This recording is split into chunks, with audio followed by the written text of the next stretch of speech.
Welcome back to the channel. I'm Jeremy. This masterclass is all about stir frying, preparation through to tenderizing meat, and then through to layering flavor, and then of course the various ways to stir fry your dishes to perfection. Lesson 1 in stir frying: preparation. Preparation is key. If you're not set, ready, organized before you stir fry anything, then you're not gonna get the best out of your stir fry. If you've seen any of our videos, you'll know ginger, garlic, spring onion are the basis of Chinese cuisine. So prep lots of it if you're gonna be cooking lots of different dishes. The other great thing about preparation is you're there to be ready for, like, you know, the chaos that is about to begin.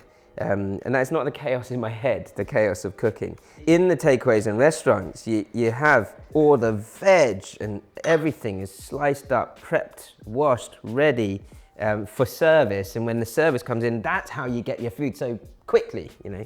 I may or may not use all of the different types of slices, but usually I go slices, matchsticks, dices. You know, your knife skills are such an important part of your preparation. My left hand, my dominant hand is my right, so my left hand is what we call the crab. 3 fingers in the middle, front legs, and my little finger and my thumb on my back legs. You can see them wiggling around. And then my crab here is a crab because my legs are always bent, not straight, they're always bent.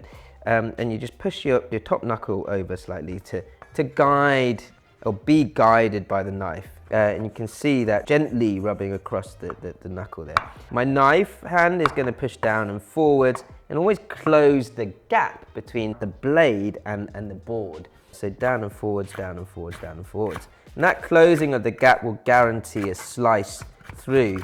And then if it's low enough to the board, you can keep the tip of your knife on the board and then just lift your wrist up when you come back. Down and forwards, lift up your wrist, down and forwards, lift up your wrist.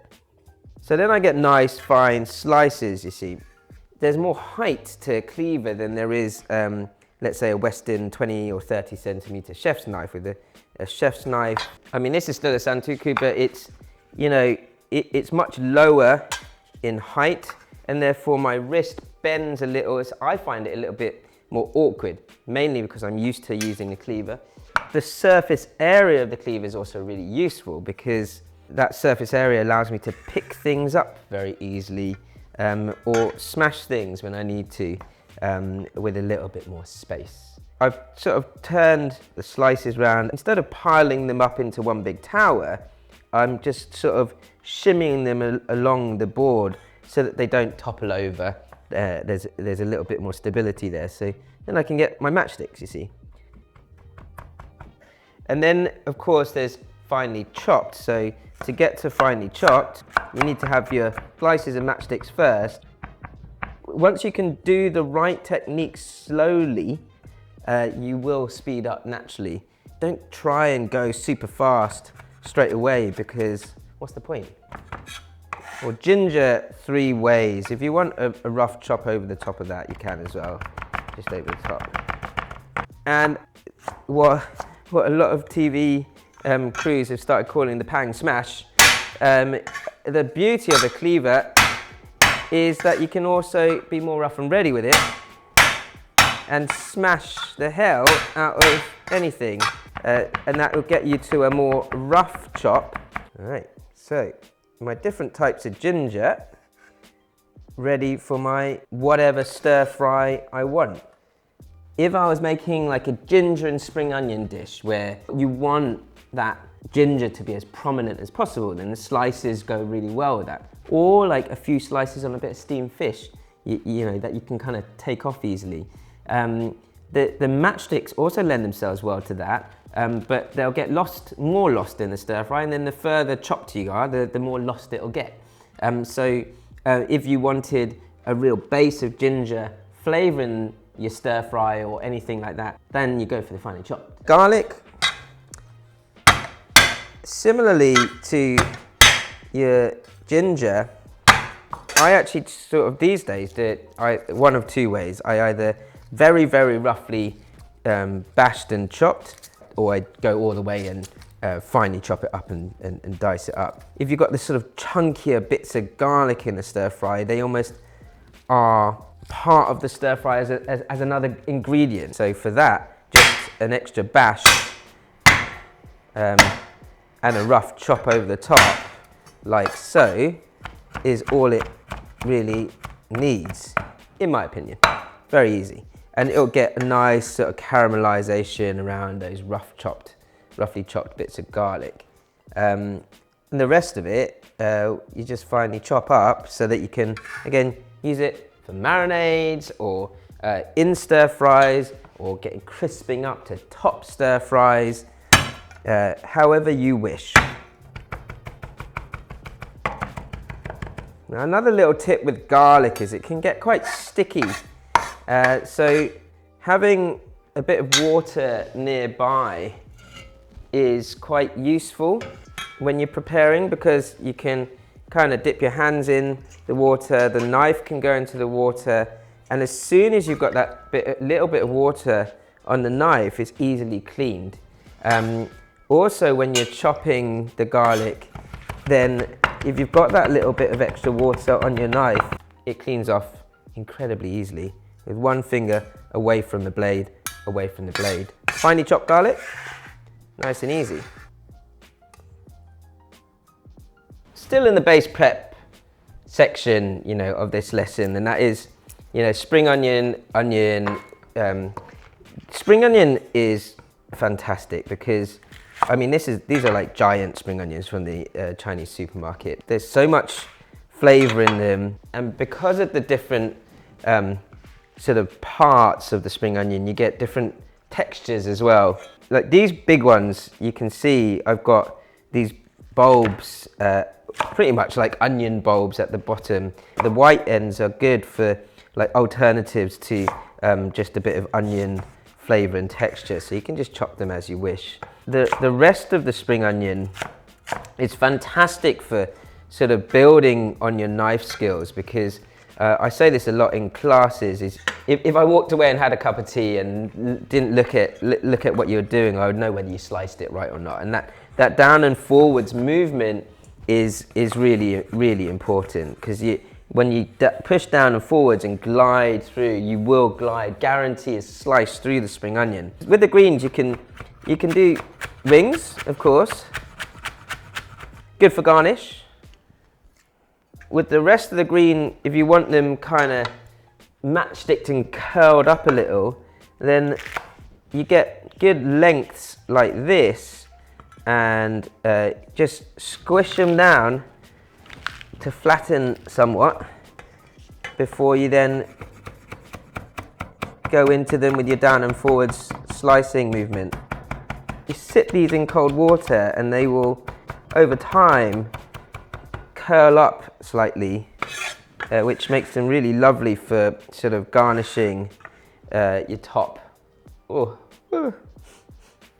of your dishes. The rest of the spring onion, you can literally just chop up. Again, I could make, curls out of these as well, or slice them finely like that for duck and pancakes or whatever. But for stir fry, I find them like extra sort of chunky bits of spring onion really useful to flavor the base oil of a stir fry before the rest of the stir fry goes in. 3 quick ways: rings, matchsticks, which will curl up, and then your base sort of frying onion. And then with your red or white onion, it doesn't really matter. I'm going to cut it 2 ways. So I'll do some fine slices, and then some more chunky kind of dices. My advice here is, like, take your time with the preparation, because when you're stir frying anything, once you've prepped, that is 90% of the job. The rest is quick, fierce, and easy. Chunks.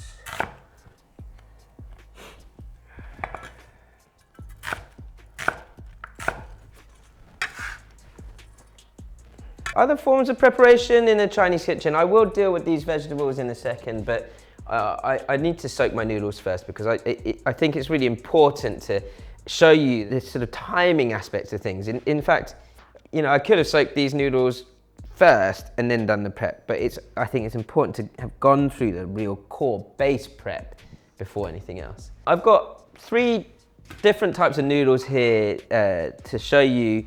Again, the preparation is key. You know, these pad thai noodles have been soaked in cold water for about 45 minutes now, and you can see they're going a little bit flaccid. I'm soaking them in cold water because I don't want to over soak the outer part of those noodles, because they're quite thick in comparison to like your extra thin egg noodles like these, or your vermicelli. You can soak them in hot water, but this is my preference if you have the time. And of course, this is a lesson in preparation, so I have time. The egg noodles will take a little bit longer than the vermicelli, so I'll soak those first. Probably about 3 minutes for these thin egg noodles. The general gist when you're preparing noodles for a stir fry is that you want to soak them to a point where they've lost their packet shape. At that point, take them out, drain them, and cool them under some cold water, and then dry them on a clean tea towel, because the drier they are, the better when they hit the wok, because then they won't come out all gloopy, they won't stick together. What I mean by taking them out once they've lost their packet shape is that way, even if it's not cooked, it's okay. You gotta remember, when you're stir frying, you can always add moisture later on, but you can't take that moisture away from the noodles. I'm just gonna dunk these in that little bit of cold water. It's a little bit garlicky, but I don't mind. And then I've got a clean tea towel here ready for those soaked noodles to come out. There you go, easy. You can see after even 1.5 to 2 minutes how much starch has come out of that. These egg noodles, after an extra minute, have pretty much lost their packet shape, so they're coming out. Again, not over soaked, and then dry them. It will take from here 10 minutes out in the open to dry out nicely, but if they sit for a lot longer than that, that's also absolutely fine. You know, dry noodles, amazing pantry ingredient, because you can always have a meal if you've got dry noodles in your pantry. And then my pad thai noodles, I'm just going to leave them in the cold water, because it's very, very difficult for them to over soak in the cold water. Whilst we're on the starch, I've got some pre-cooked rice from yesterday, which is great for this stir fry lesson, because much like in French cooking, I'd say that the sort of starting point of learning how to cook properly is something eggy. So an egg fried rice, perfect starting point for learning how to stir fry properly. Outside of that, the last couple of bits I've got to prep are any veg that aren't my base ingredients. I've got very simple veg here. I've got some choy sum, which actually means heart vegetable. I'm just picking this choy sum mainly because I like the texture of the leaf and stem, and it looks beautiful. It's nice to not over chop the leaf, so I'm just going to break the stem. I've got that, and then I've still got a bit of stem together with the leaf, and they'll wilt down very, very quickly. The actual middle part, the heart of the heart vegetable, I'm just going to slice in half, and then you've got nice sort of lengths. Now you can see with these core parts of preparing my food, like in a relatively short space of time, whilst sort of showing you the way of getting yourself ready for a stir fry. Like, we've got a lot of ingredients prepared already. These here are pea shoots, which I got from the Asian supermarket. I love this vegetable. It is a really great thing to have stir fried on the side of any meal. And again, these pea shoots really, other than a bit of revival in the water, just need sort of breaking up. So that, outside of these bean sprouts which have been washed. Always wash your bean sprouts, guys. Wash them 2 or 3 times. Then it will just get any sort of slight sliminess off the edge. Also part of preparation. So you can see, in summary, my base ingredients all prepped and ready to go with lots of different variations of textures, so I can pick and choose depending on what stir fry I'm making. A selection of vegetables, nothing too complicated, and then my starches to show you some different types of noodles or rice dishes that you might cook from some simple stir fries in the coming lessons. Lesson 2, tenderizing meat. Now, there are so many different forums and things about like velveting and tenderizing meat for Chinese cooking. Yes, we do velvet things. Very simple processes to make your meat feel more tender. There are 2 main ways to velvet your meat. I've decided to kind of do a bit of an experiment for you guys and for myself to sort of show and talk through the differences of various timings of tenderizing or not tenderizing at all.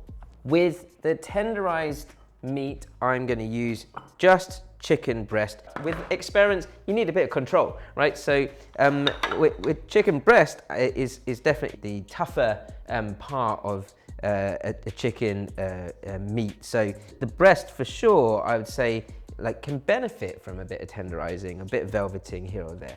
These 2 here are my 2 different ways of tenderizing, but they've been marinated and velveted for 48 hours. That is way too long, in my opinion. The tenderizing ingredients, whether it's bicarb here, this one's just sodium bicarbonate with some salt, sugar, and sesame oil. And then this one here is the more traditional Chinese way to tenderize or velvet your meat with egg white, cornstarch, salt, sugar, sesame oil, and a little bit of oil if you wish. But I find the sesame oil is enough. As I said, cornstarch in there creates that sort of creaminess. You don't want a batter, just a slight creaminess around your meat. These have been sitting in that for 48 hours. In my opinion, way too long. Even 24 hours, too long. But we're doing it as a test run. There's about half a chicken breast in each one of those. So I'm gonna do about a sort of half hour to 45-minute version of the 2 here. And then I'll do a 10 to 15-minute version here. And then a no tenderized chicken thigh, because it's tender already. Why do you need to tenderize it anymore? In my opinion. With this, I'm just gonna slice the meat very, very simply. I don't wanna do too much to it. I don't wanna like overcomplicate the test run, but we will do like half and half in terms of the bicarb version or the egg white and cornstarch version. Okay, half and half. Right, I'm gonna season them all exactly the same way, and that is a pinch of salt, sugar, sesame oil. Really, really simple seasoning to keep this all about the tenderizing test over anything else.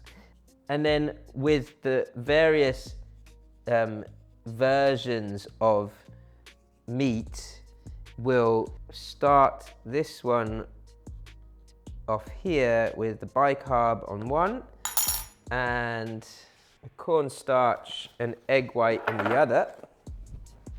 And the egg white will kind of create a layer or help to bind the outside of the chicken. Both the bicarb and the egg white also have this sort of high pH, which is what helps to tenderize too. But really what it's doing is you're kind of sealing the moisture into the chicken or the meat itself for as long as possible without it sort of coming out into the bowl. And that's what is keeping it really nice and tender. And over time, the pH is helping to break down the meat. Okay, so those I'll cook in about 45 minutes time. I'll do the same again with the 15-minute, and this here, you know what? I'm just gonna mix. And that is a very, very simple seasoned chicken thigh with no tenderizing at all. My test for my tenderizing is ready. Now with this experiment, this lesson, I guess, is all about the tenderized meat, not the wok cooking and the actual stir frying itself. So I'm just literally going to stir fry or like quickly fry the different variations of tenderized meat and then place them on and try each one, and we'll talk through it. So don't worry about the cooking process right now. I've got the 48-hour bicarb chicken in here. I'm gonna kind of put those on one side to start to sizzle up, and then the same, the 48-hour, but with the velveted or more traditional way of velveting egg white and cornstarch chicken breast on the other. You could, in theory, poach this chicken, and that's how they would do it to prepare your chicken ready in a takeaway or a restaurant. I don't want to lose any of the moisture in the water, so that's why I'm frying this. Whilst it's cooking, just for time, I'm going to cook all these up, and then we'll present it, and then have a little taste test of the different tenderizing sort of timings. Fast forward. So this bit here is the 48-hour tenderized chicken. The egg white and cornstarch here, you can tell actually from the cooking, because I cooked it in the same wok. This one here is with cornstarch, because you can see it's browned a lot quicker and almost charred. The other one is the bicarb. Let's try that. It's actually not over tenderized at all, which is interesting. The bicarb one has a slightly spongier texture, which actually is not my preference. I prefer the traditional method with the egg white and the cornstarch. Let's go to the 45 minutes. Bicarb here, cornstarch. You can see from the color difference on the searing. Now this is interesting. That, in my mind, the 45-minute, texture-wise, feels more tender than the 48-hour. I wonder whether when the 48-hour meat has been sitting there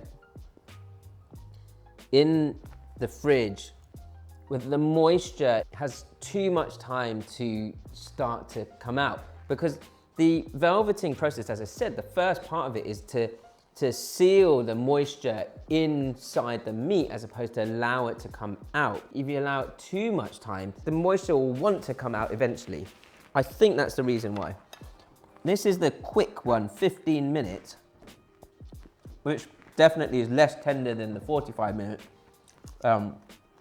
But interestingly, each time I go to the egg white, the traditional method of velveting, the egg white, oil, cornstarch, I definitely prefer the texture.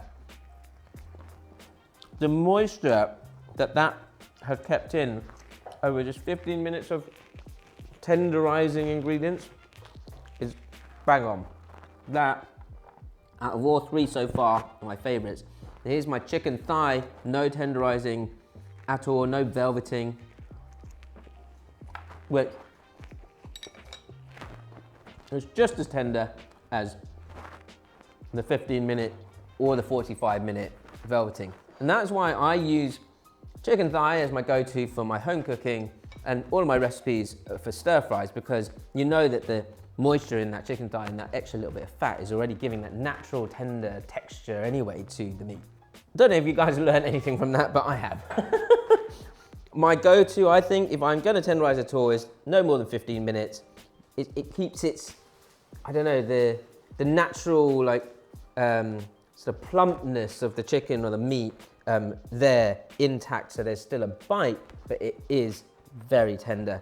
But the corn flour and egg white mix definitely works a treat on chicken breast. Thigh, still my go-to. Lesson 3, layering flavor ready for your stir fries. And that is, in Chinese cooking, your marinades and your sauces. And they are 2 layers of flavor that really add depth to your stir fries. The simplest way, which you've seen already in lesson 2, is a very simple combination of salt, sugar, sesame oil. Then the next sort of very simple marinade is, I guess, slightly more complex than just using salt, is your light soya sauce. Because in Chinese cooking, in general, we use light soya sauce as our salt. But what it has is, because of the fermented soybean, it has this depth of flavor that you won't get from just using salt. Pinch of sugar with that too, because a balance of flavor is very important in our cooking. Simple, salt and sugar, sesame oil, light soy sauce, sesame oil, pinch of sugar. Marinade 3, ever so slightly more complex, but really, to have a pantry to cook Chinese food at all, you should always have oyster sauce. And with oyster sauce in a marinade, you don't want to go too heavy because it is quite strong. Half a tablespoon, plenty, even for 2 or 3 chicken thighs worth, that is more than enough. I've got some Shaoxing rice wine here to really mellow out the oyster sauce and that sort of deep savory flavor of the oyster sauce. And then if you have it from the preparation of the stir fry, a little bit of ginger and garlic, the finely chopped stuff is great for a marinade because you want it to go into flavor the meat, not to kind of necessarily be distinctly there in the stir fry. Outside of that, you then, once you've chosen your way of marinating, you then might add a bit of cornstarch or bicarb, depending on how you want to tenderize your meat. So give those a good mix. When you're marinating anything, any meat at all, always give it a good massage through to a point where all the marinade is absorbed by the meat, not sitting at the bottom of the bowl. That is key to get all the flavor into your protein ready to stir fry. 3 very simple marinades: salt, sugar, light soy sauce and sesame oil, and then your oyster sauce, where it goes almost like a little bit deeper in flavor as you go along. So we've got your marinades, and then you want to layer flavor with a stir fry sauce that goes into the stir fry at the very end and bubbles up and kind of caramelizes around whatever you're cooking, whatever you're stir frying. The classic like go-to like home or even takeaway stir fry sauce recipe is a base of oyster sauce. Similarly to the oyster sauce and Shaoxing rice wine marinade that I use, we'll start with those 2 ingredients. So we've got about roughly a tablespoon of oyster sauce with 1 to 2 tablespoons of Shaoxing rice wine. With a stir fry sauce, you do need enough liquid in there for it to hit the wok and bubble through for you to then caramelize it to the point that you want. So even if you're cooking tiny amounts of chicken like this, you do need that volume of liquid. Bear in mind, we've already marinated all the chicken and they have that saltiness in there. You don't want to go too salty, so no more than a tablespoon of light soy, but even half to 1 tablespoon of light soy should do it. And then, of course, a little drizzle of sesame oil, about a teaspoon of sesame oil in that simple stir fry sauce. Something that if you're going to cook anything, a stir fry at all, you should always have, I believe, these ingredients to bring a very easy stir fry dish together. Sauce number 2, we're going to go for more spicy. And I've got this amazing dalbanjiang, which is like a chili bean paste here. When you do chili sauces, go in teaspoons with the actual chili paste or chili oils rather than tablespoons. So I'm going to go for 1 teaspoon. We'll give it a little bit of spiciness. If you want more spicy than 2 teaspoons, fine. It's very salty. When you get your sort of pre-made chili paste, it can be very, very salty. So you want to mellow that out again with a bit of rice wine. So 2 to 3 tablespoons of Shaoxing rice wine will kind of balance that salty, spicy flavor of the chili bean out. If you want to sort of accentuate that color, then a little splash of dark soy sauce will just bring out the deep red of that chili paste.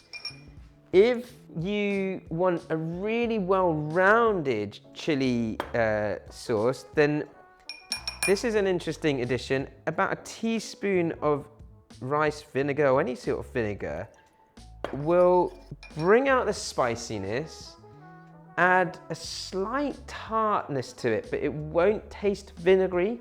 Like, rice vinegar is very different to rice wine. Rice wine is not rice wine vinegar. It's not rice vinegar wine either. It is just rice wine, and it has a mellow flavor. Rice vinegar is very tart, but what you're doing, oh, that was a bit forceful. But what you're doing here is you're balancing out the flavor. So a little pinch of sugar with that vinegar will give you this really lovely rounded chili flavor in that sauce. A simple chili stir-fry sauce. I've got some dry red chilies in here as well, just soaking in hot water to add to that stir-fry. And then lastly, the most, let's say, most famous stir-fry sauce in Chinese, UK Chinese takeaway and restaurant cooking, your sweet and sour. Simplest way, same amounts of sugar, vinegar, and ketchup will give you a very simple sweet and sour sauce. If you want a bit more balance to that sweet and sour, I need to count first. I've got my ketchup here. Let's see, 3 to 4, it was 4, wasn't it? 4 spoons of sugar, ketchup, and vinegar. But if you do want a little bit more savory, then a tablespoon of light soy will change that sweet and sour sauce and balance it out somewhat. And a little dash of dark soy for color will bring that whole sauce together to have a little bit more of a homemade sort of color to the sweet and sour. So in quick succession, I'm trying to show you here that first off, the stir-fry sauces need, as I said, enough liquid volume of liquid to be able to let bubble away in the wok very vigorously.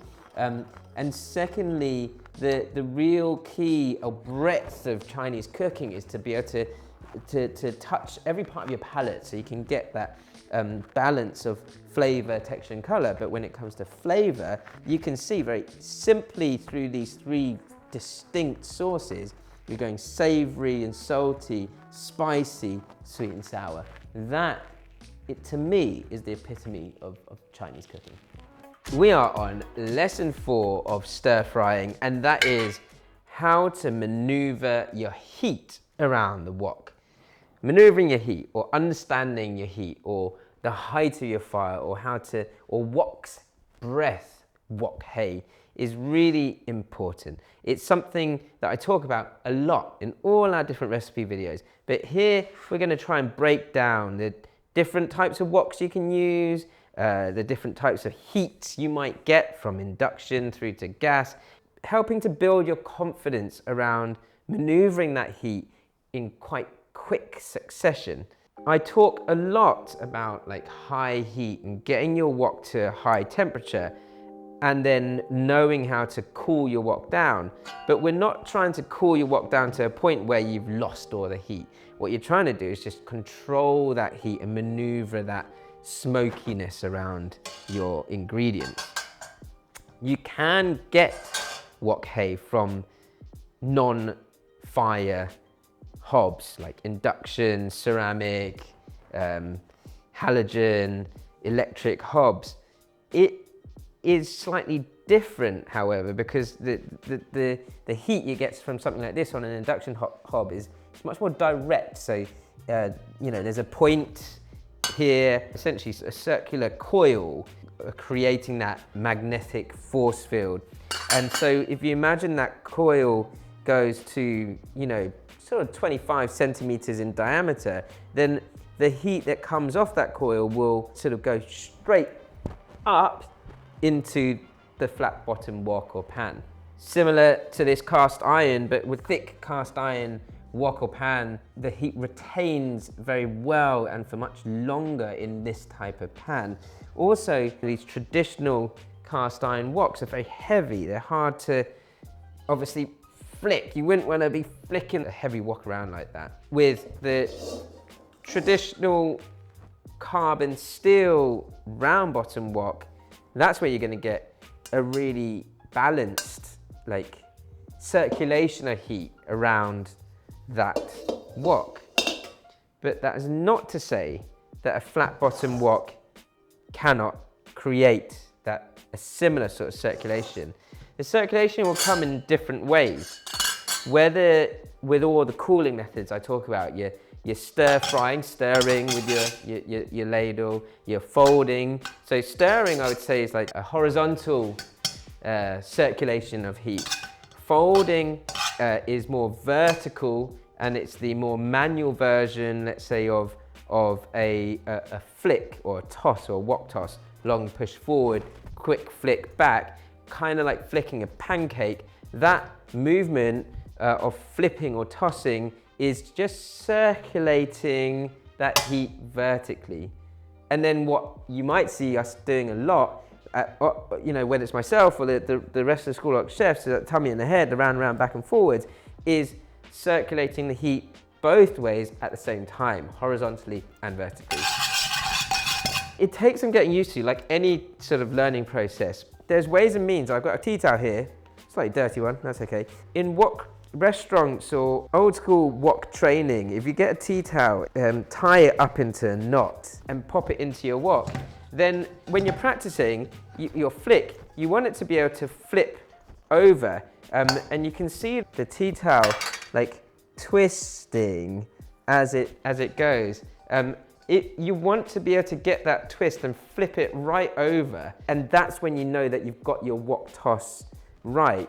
So if you are practicing, don't switch the hob on, because you don't want to just burn all your tea towels. But a long push forward and a quick flick back with a flip over is what you're looking for. Once you've gotten sort of used to that practice, then dry rice is a really, really good test run. So I might do it in the round bottom wok here.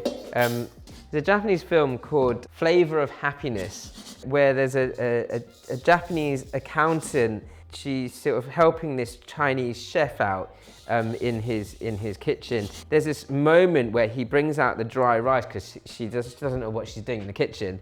He brings out the dry rice, and it's kind of like the Mr. Miyagi moment, where he's sort of teaching her how to use the wok properly. And every time he tells her to flick the rice around the wok, like so. And if she dropped a grain of rice at all, she'd have to get the sweep out and sweep up the grains of rice, and then start again. And that's how he sort of taught her to sort of practice the wok toss. So if you dare, and you fancy sort of brushing up your dustpan and brush skills as well, then that's what you want to do with your dry rice. Have a little test of that. All these methods of tossing your ingredients around the wok are there to help maneuver your heat and sort of train your instincts around stir frying and mastering your wok hay, your wok's air. On a heavy sort of double handled wok like this, the easiest way to be able to stir fry with a heavy wok is to move your heat more horizontally. And yes, of course, you can just stir, but another little trick is to treat your wok like steering wheel. And that is that I was always taught that you shouldn't really cross your hands, right? You start with your 10 to 2, and then you end up at 6 o'clock. And that will create more horizontal circulation of heat than if you were just to do the stir. This wok here has been used for steaming, and so it's a little bit on the I need a bit of a re-season side of things. So I'm going to use this on the induction to show you how we would kind of prime your wok with a simple stir fry. Now, if you're seasoning your woks, like we've got all of our wok seasoning videos on the channel. Check out the Dr. Wok sessions for the old school ones. These carbon steel woks are thin metal for good reason, so you can change heat very, very quickly just from a flick of or a toss of the wok. The real sort of key is that these woks here, they look like non-stick woks. They are not. They are carbon steel wok. They've just been pre-seasoned in the factory. You can either rub a little oil into the wok first, as if it hasn't been seasoned, and then get this to a high heat. Or you can pour a whole load of oil into the wok, almost as if you're like shallow frying in the wok, bring it to a high heat, make sure it's smoking hot, and then pour that oil out. Either way, you'll start to kind of create this like natural non-stick layer around the wok. Okay, you can see the oil, that very thin layer of oil smoking quite quickly on this flat bottom wok here. But I'm not going to just throw my vegetables in straight away, because I want to, as I say, show you how to really treat your woks well. And so I'm going to do both. I'm going to pour a whole load of oil into the wok, and then you'll see this happening in Chinese restaurants and takeaways all the time, where before they start their stir fry, they are almost like giving it a quick pre-season using that layer of oil. Once it's smoking hot, then what you would do is you pour that oil out, and then you're ready to start stir frying. And with a bit of veg like this, it really is high heat is all you need, but I don't want the smoke to be smoking for too long, because otherwise I'll get this like petrol sort of smell out of it. So you know, a few seconds, and then your very wet pea shoots can go into that high heat. Now, even wet shoots like this on an induction hob can burn. So a quick fold through and a flick through and then back down on the heat is all it really needs. I haven't put garlic in straight away because I wanted to show you very quickly what we're doing, which is more like actually priming the wok over anything else. A little bit of salt and some sesame oil is all you need for this, and that's it. Like your flash fried vegetables or greens like this really only need that flash fry. All I'm doing right now is priming this wok ready for my stir fry. Even with something as simple as flash fried greens, what you're looking for is for the greens to come out like even more vibrantly green from that instant heat. So I've primed the wok ready to go with that very quick flash fried pea shoot dish. Now we're going to do the same again. Get that oil to a high heat. I don't need all that oil. I don't want to deep fry the egg, but I do need enough oil in there, sort of sitting, lurking around the base of that wok, and swirled around as much of the wok as possible before I pour the egg in. I'll use half of this egg for this, and then I'm going to go on to what I would say is the first lesson in stir frying, an egg fried rice, but I'll cook that in the more traditional round bottom wok in a second. Nicely primed wok, smoking hot oil, egg in, and then you maneuver your heat on this egg once you can see that it's had an initial seal on the base of that egg, and then start to move it around. But at this point, because I know that I want the fresh runny egg to have the same treatment, I won't move the egg again until I know that it's had that treatment. Once it bubbles up, then start to stir around it, and you can see very quickly, within literally seconds, understanding my heat, I've come to what is pretty similar to posh scrambled eggs. So if I flip that over now, I've made a very, very rough and ready looking omurice type of egg, where inside is very, very runny. I've managed to do that very quickly from understanding the heat and how to maneuver that around the wok. Now, of course, when you're cooking on gas versus electric or induction with a round bottom wok, you've got heat that's coming from the fire that's kind of going around all the edges of the wok, and that is the big difference, right? You can also see the smoke almost circulating itself. That is the key difference. But with the tips that I've given you guys to circulate heat horizontally or vertically, you should, in theory, be able to maneuver your heat no matter what heat source you are using. I'm gonna go straight in with priming my wok in the same way that I showed you just now with the flat bottom wok.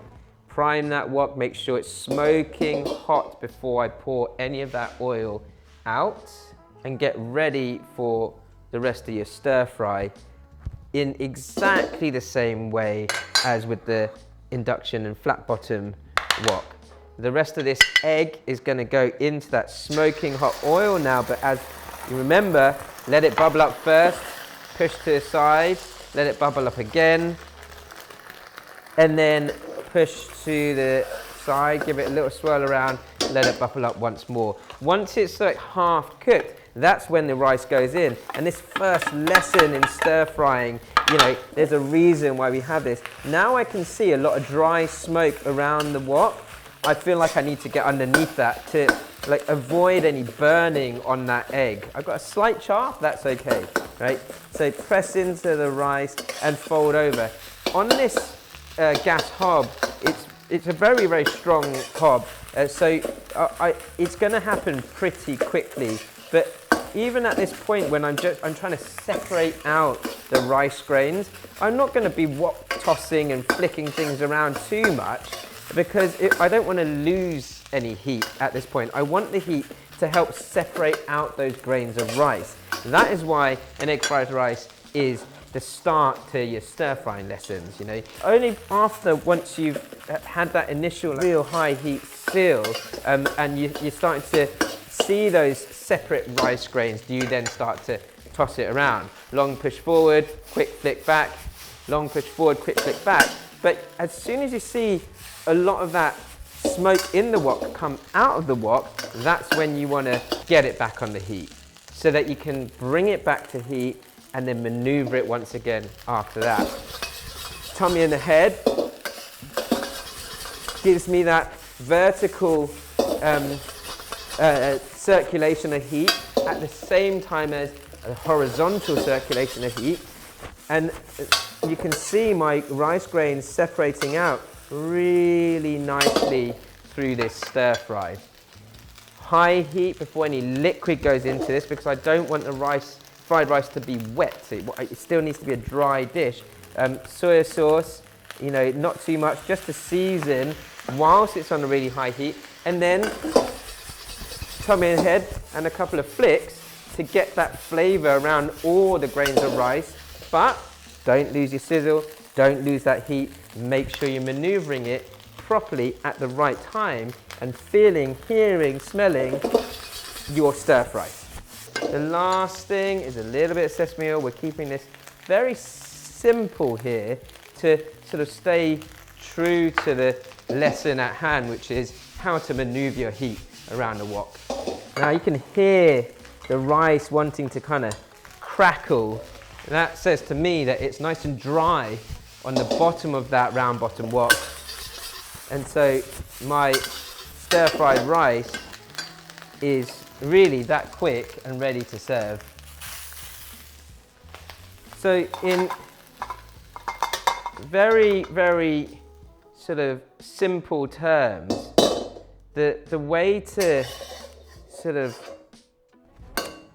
train yourself in wok hay and how to move that heat or that wok's breath through the wok, whether it's horizontally or vertically, is you know, bit by bit. You start with your tea towel on a cold wok. You go with the dried rice. Once you've got your wok toss and your flick right, then you can really test your skill set out on simple things like some egg and a little bit of rice, leftover rice. And that is how you maneuver your heat around the wok to perfect your stir fries. Lesson 5 of stir frying, mastering the art of stir frying. I'm going to use 3 different woks to do this. We've got the flat bottom carbon steel wok on your induction hob here.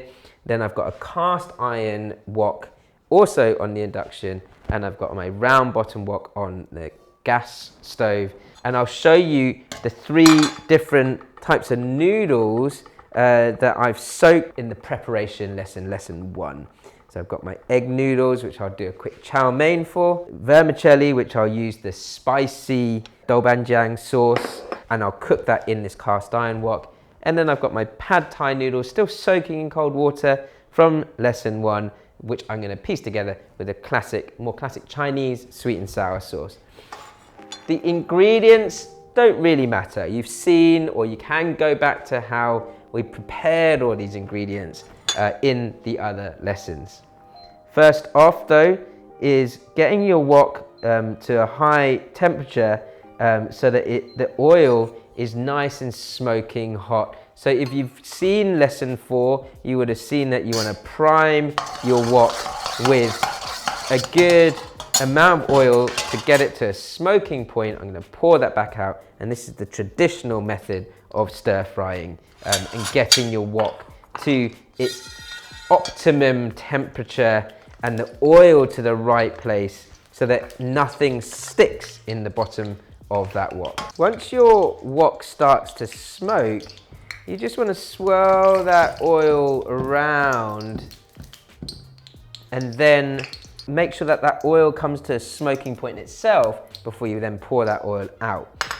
And then I'm going to start my stir fry. I've got this pre-seasoned, very simply, salt, sugar, a bit of sesame oil. All these pieces of chicken have been tenderized to varying degrees. And you'll see that in lesson 2 as to how I did that. My oil is smoking hot now, so I'm going to pour that oil out, leaving a little bit in the base of the wok, ready to stir fry.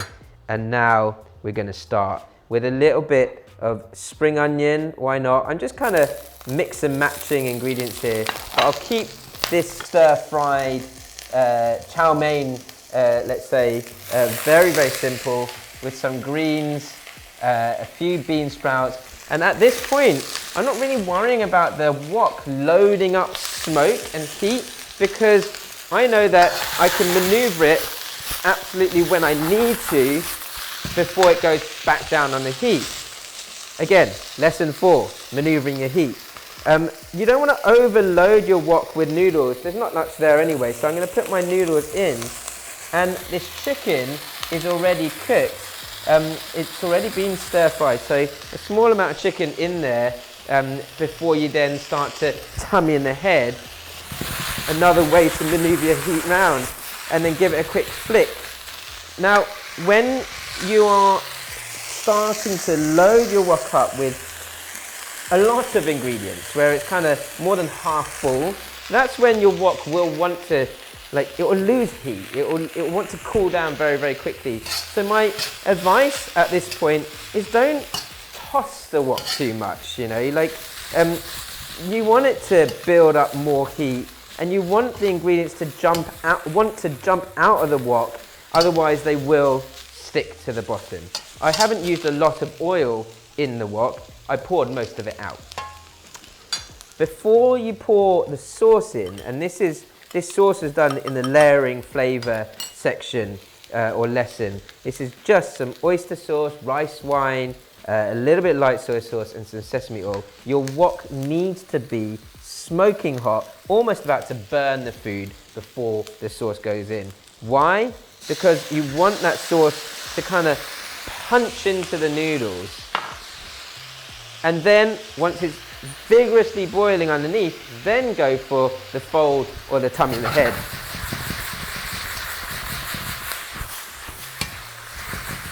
And then make sure you're on that heat, constantly looking for that sizzle. I'm just going to put a pinch of salt into that.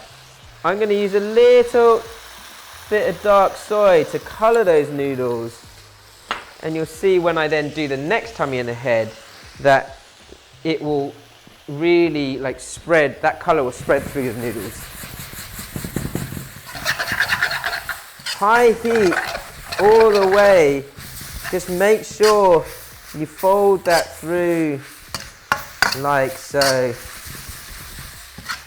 And then those noodles, after a few minutes of folding through, are done. Next stir fry, I'm going to make a kind of like a makeshift spicy vermicelli. The recipe isn't really of importance here. It's more the sort of wok hay and being able to maneuver your heat with this heavy based cast iron wok.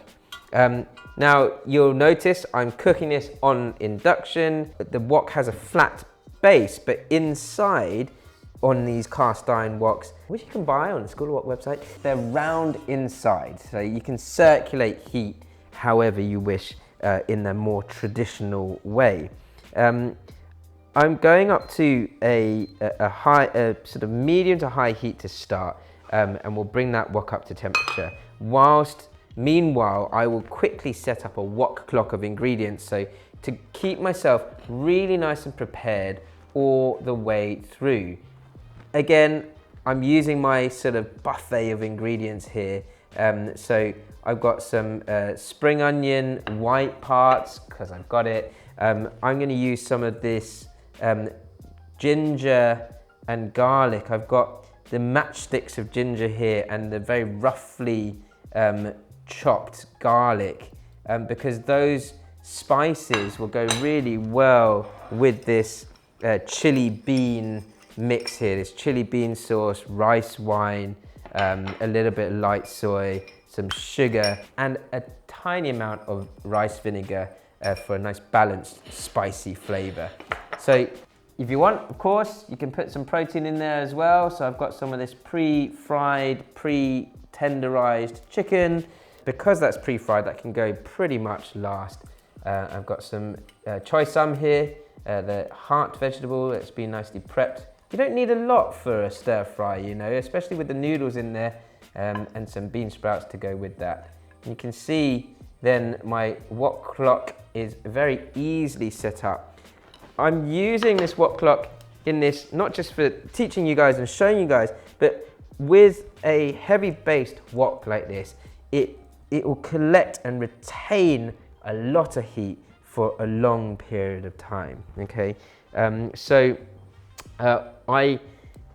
When you stir fry in a heavy based wok, you will have very little time to maneuver things around, and so the more organized you are, the better. A good handful of the vermicelli is plenty, and you can see my wok is smoking hot now, and we're ready to go. So I am ready, I'm organized. I have a little tea towel here ready to stir fry, and because this is a heavy base wok, I'm just going to put enough oil to cook my first ingredient in this wok and swirl it around with the base of my spoon. Unless you've got like massive forearms like true wok chefs, which I don't, then you're going to struggle to keep moving this wok around to like maneuver your heat. So you're going to get that from the 10 to 2 movement, but again, even that won't cool it down as much as being able to flick it with a one-handled wok like this one here. Smoking hot, first ingredient goes in, my spring onion. And you can see, you'll see with this, it really does retain heat, and it's very, very hot. I will start to bring that heat up as I go, because I want to kind of build heat even more as I'm stir frying, because I am stir frying in this heavy based wok. I'm not making a casserole here. So the idea is that if you understand your heat and how to maneuver that around, as I'm adding ingredients, that wok will want to cool down. I'm on 8 out of 9 here on the induction, and my base aromatics have already browned within seconds. And that retained heat is something that you'll get used to, but you have to move quickly, which is why the organization with this stir fry is so important. The wok clock, get yourself organized. 12 o'clock with your first ingredient, and then each ingredient will follow, because you can hear, even on this induction, how hot this wok is getting. Push to the back, allow space for your next ingredient. My next ingredient is going to be actually my noodles before my chicken comes in, but I do need a little drizzle of oil because I can see that the base of the wok is quite matte, quite bare, like lacking in grease. It needs a little bit of grease. Now, before my noodles come in, I'm going to go up to the highest heat, 9 out of 9. Wait for the oil. It is smoking hot because of the retained heat from the wok. The noodles have gone in, my chicken can go on top, and then you can't do the tummy and the head because it's so heavy, or you can a little bit, but a little bit of a fold round, or if you have a wok spatula, then the spatula will help you get underneath the noodles to then do the turn and the fold, or a turn and a fold, and you can see that I'm maneuvering heat around this wok in a way that is very, very different to using a single handled carbon steel wok. Now, at this point, I want the wok to come to a really good smoking point before I pour any of that sauce in. I may not use all this sauce. You need as much sauce as you have ingredients in there. I might use sort of half to 2/3 of it. You can see the smoke kind of building up here. At that point, the sauce goes in, and you can hear it hitting the bottom of the wok. Let it do its thing for 4 or 5 seconds before you do the next fold through. And the beauty of a retained heat from a cast iron wok like this is that it will just keep cooking this stuff. That is a really lovely way to cook. And if you feel like there's any sticking at the bottom at all, go for that really like grating noise and scrape it off.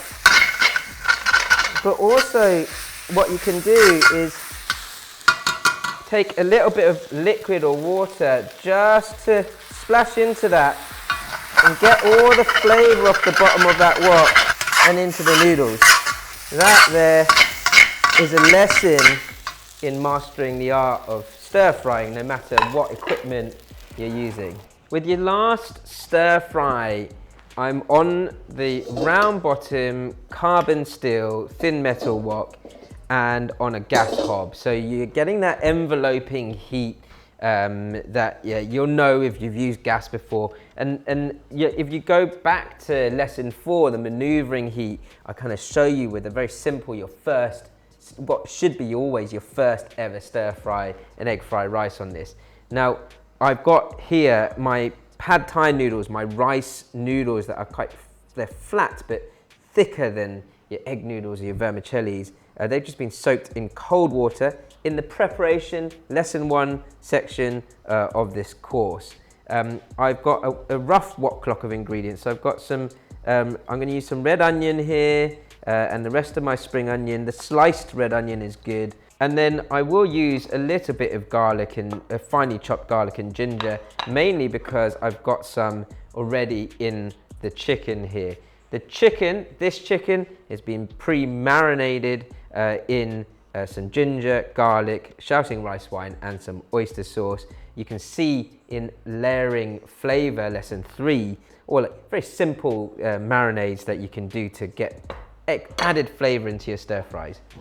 With pre-marinated but not tenderized chicken thigh, I'd sort of recommend, if you want to get the best out of your stir fry, to pre-fry the chicken first before you then finish off the stir fry and get into the rest. You can see how smoking hot that is and how quickly you can kind of maneuver that around. And of course, on the gas hob, you're going to get more flame with that meat or the fat and the liquid that's coming off that marinade. If at any point in your stir fry you get sticking that you don't want, then I'd recommend, if you want to really perfect your stir fry, to have a bowl of water nearby so you can kind of wash your wok in between the cooking process. And it's mainly for this because the marinade's got that ginger and garlic in there. I'm going to put these pre-cooked chicken with my last ingredient, my bean sprouts, like so. And you see that sticking there. I don't mind that because I can just use this water to very quickly clean my wok out. And this is how you do it in restaurants and takeaways. There's constant running water in a tap nearby so that they can clean their woks, the chefs can clean their woks in between, and then carry on with the next part of the stir fry or the next stir fry. Right, that wok is relatively clean. Take a little bit more oil,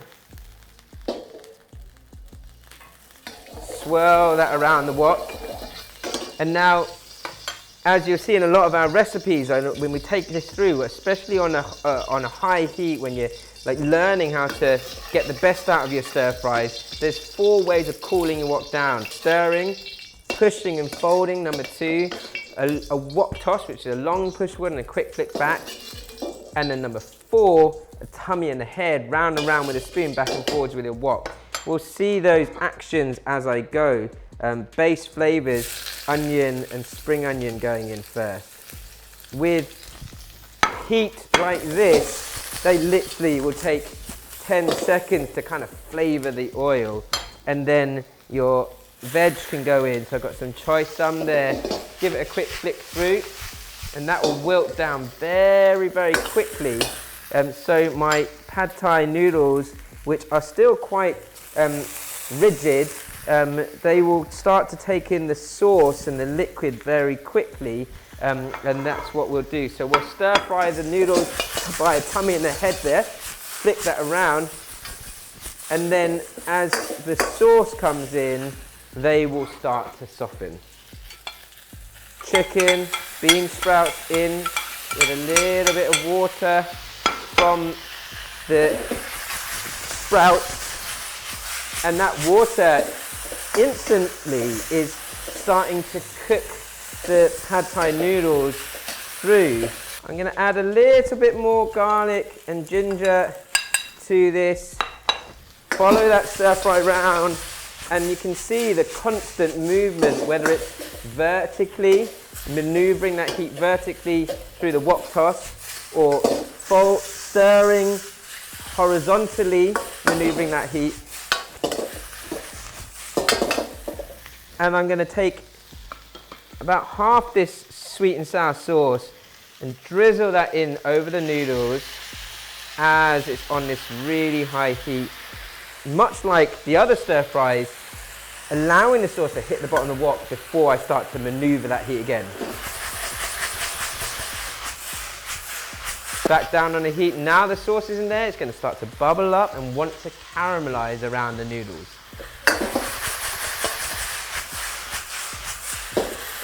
I want to cook them through until the noodles start to want to stick to the bottom of this wok. As soon as 1 or 2 strands of noodles start to stick on that wok, it's time for them to come out. And even with a sweet and sour or sticky sauce, you barely get much sticking at all in the wok if you know how to master your stir fry. So you've got the different stir fried noodles here.